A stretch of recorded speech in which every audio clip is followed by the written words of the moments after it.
Bonjour, bienvenue dans l'émission 6 minutes chrono, l'émission quotidienne de Lyon Capitale. Nous recevons aujourd'hui Céline Pardon d'Unitext, l'organisation professionnelle du textile en Halles. Bonjour. Bonjour. Merci d'avoir accepté notre invitation.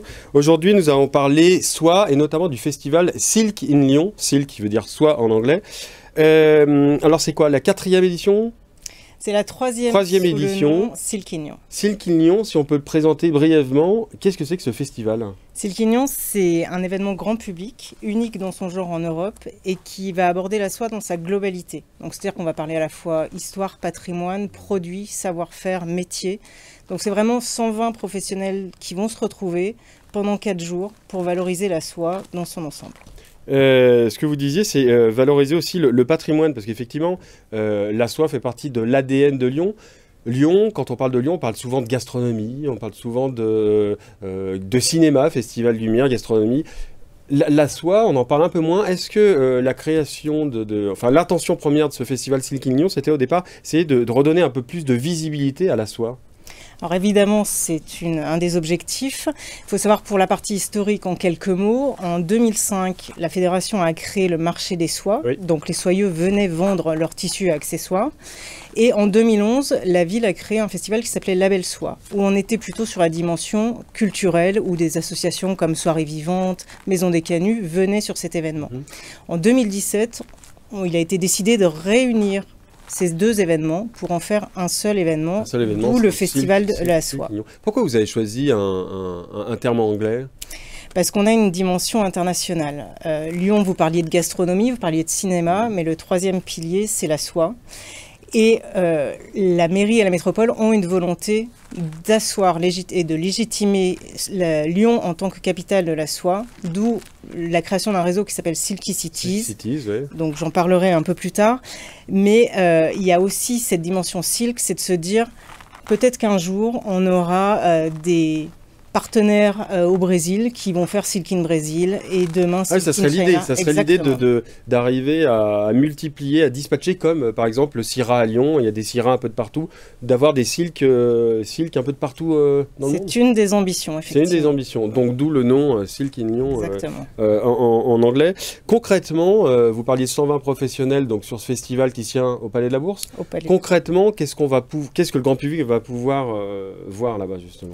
Alors il y a 3 volets sur le festival. Le premier, c'est un volet savoir-faire, où on a un parcours des savoir-faire qui est mené par des professionnels. On a des entreprises qui sont présentes, des étudiants, de la Martinière d'Hydro notamment, et des musées. Et on va partir du cocon jusqu'à l'étoffe imprimée. D'où vient le fil ? Comment ce fil se transforme en tissu ? Comment il est imprimé ? Comment on crée un motif ? Comment on ennoblit le tissu ? Ça, c'est le premier volet. Le deuxième, c'est un volet produit, avec des tissus, des accessoires en soie. On a pour la première fois un pôle dédié à l'ameublement sur cet événement. Oui, d'accord. On va retrouver également dans les accessoires une marque qui par exemple fait le premier vestiaire féminin 100% soie, donc des vêtements finis, c'est une des nouveautés également de cette année. Et le troisième volet de ce triptyque, c'est un volet contenu, avec des conférences, des ateliers. Donc là, on est plutôt sur la dimension patrimoine, historique. On va vous montrer des choses et faire des ateliers pour toute la famille. Alors juste, il y a quelque chose qui m'intéresse sur le volet ameublement. Ameublement, la soie, je ne vois pas bien. On a notamment des luminaires qui sont faits à base de tissus de soie. Et puis après, on a un grand fournisseur qui s'appelle Tassinari et Châtel, une grande maison qui propose du tissu d'ameublement qu'on peut retrouver dans des rideaux, sur des fauteuils, etc. Donc là-bas, ça veut dire que le grand public peut découvrir effectivement les savoir-faire, cet ADN de Lyon qui est la soie, mais peut aussi acheter des produits fabriqués en soie à Lyon. Exactement. Il y a une trentaine d'exposants qui sont des exposants régionaux qui vont proposer leurs tissus. Certains sont labellisés, entreprises du patrimoine vivant, France Terre Textile. Donc on est vraiment sur de l'achat local. Je vais vous poser une question un petit peu plus, alors qui est moins Silk in Lyon directement, mais il y a une dizaine d'années, on disait que l'industrie textile avait peu d'avenir. Aujourd'hui, elle a peut-être jamais été aussi vivante et dynamique. Comment vous expliquez ce mouvement-là ?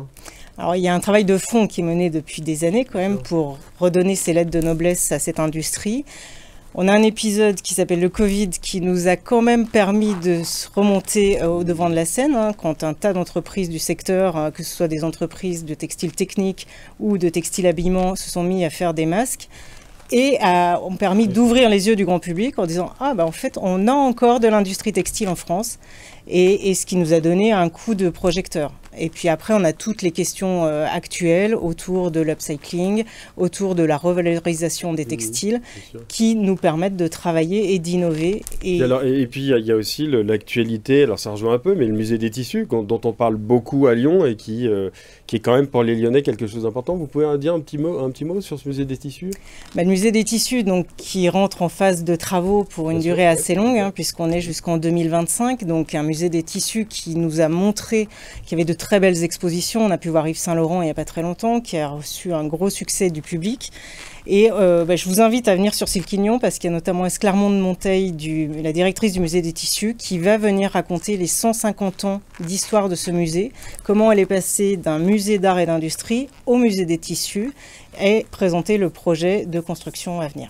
Eh bien parfait, ce sera le mot de la fin. Merci d'avoir accepté notre invitation, Céline Pardon. Et je vous donne rendez-vous à Silquignon du 18 au 21 novembre au Palais de la Bourse. Il y a un site internet, vous regardez sur un moteur de recherche, vous serez au courant de tout. Vous pouvez retrouver cette émission sur www.lyoncapital.fr. À bientôt.